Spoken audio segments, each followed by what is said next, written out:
नमः शिवाय मित्रों, आप सभी का स्वागत है। आप सभी को स्नेहपूर्वक नमन। आप सभी मित्र आनंदित रहें, सदैव कल्याण के मार्ग पर चलें, सदैव सत्य के मार्ग पर चलें और आप सभी लोग दुख के अंधेरे से सुख रूपी प्रकाश की ओर चलते रहें। आप सदैव सफलता के मार्ग पर प्रशस्त होते रहें, सदैव आगे बढ़ते रहें।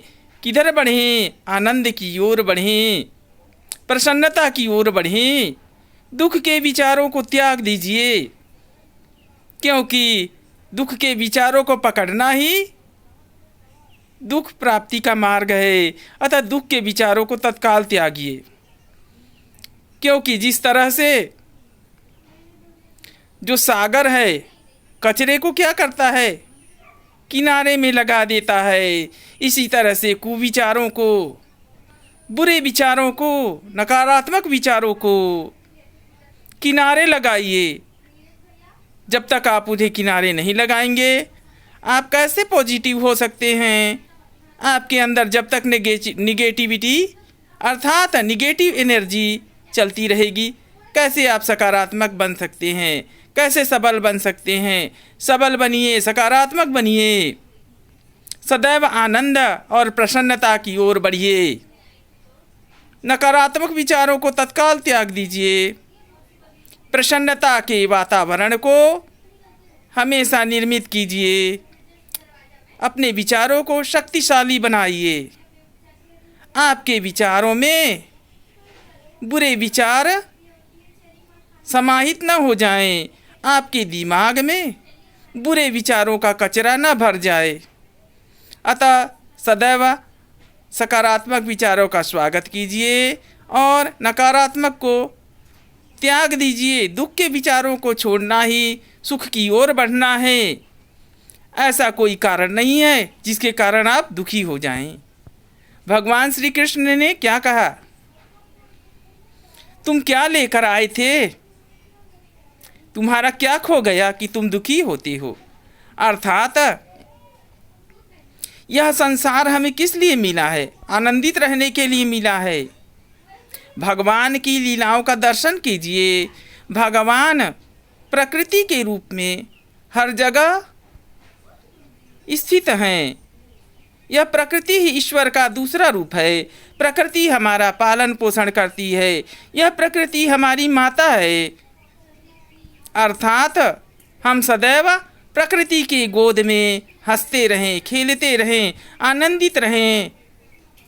नकारात्मक विचारों को सदैव त्याग करते रहें और सकारात्मक एवं ऊर्जा से भर देने वाले, प्रसन्नता से भर देने वाले, आनंद से भर देने वाले विचारों को अपने हृदय में समाहित करें।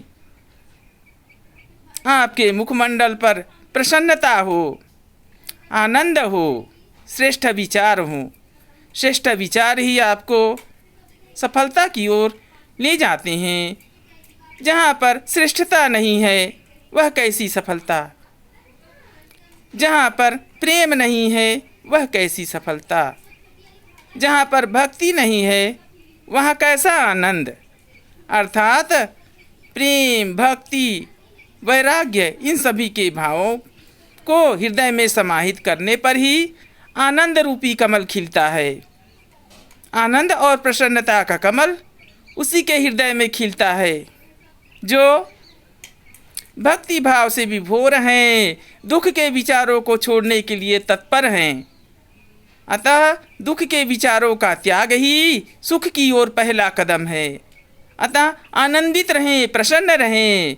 ऐसा कोई कारण नहीं है जो आपको नकारात्मकता की ओर ले जाए। अपने हृदय को पवित्र बनाइए। आपके विचार कचरे की तरह नहीं हो। बुरे विचार क्या हैं? कचरे की तरह हैं। कचरों को आप किनारे लगाइए, अर्थात अपने हृदय से बाहर कीजिए, दिल दिमाग से बाहर कीजिए। प्रसन्नता और आनंद का उपभोग कीजिए, क्योंकि इस संसार में आप प्रसन्नता और आनंद का उपभोग करने के लिए ही आए हैं। छोटी मोटी नकारात्मक बातों को त्याग दीजिए, आपका हृदय प्रसन्नता से खिल उठेगा, आनंद से भर उठेगा।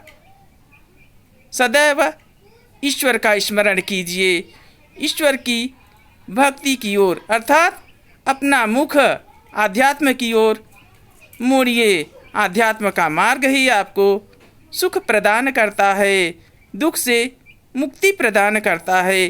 धन्यवाद मित्रों।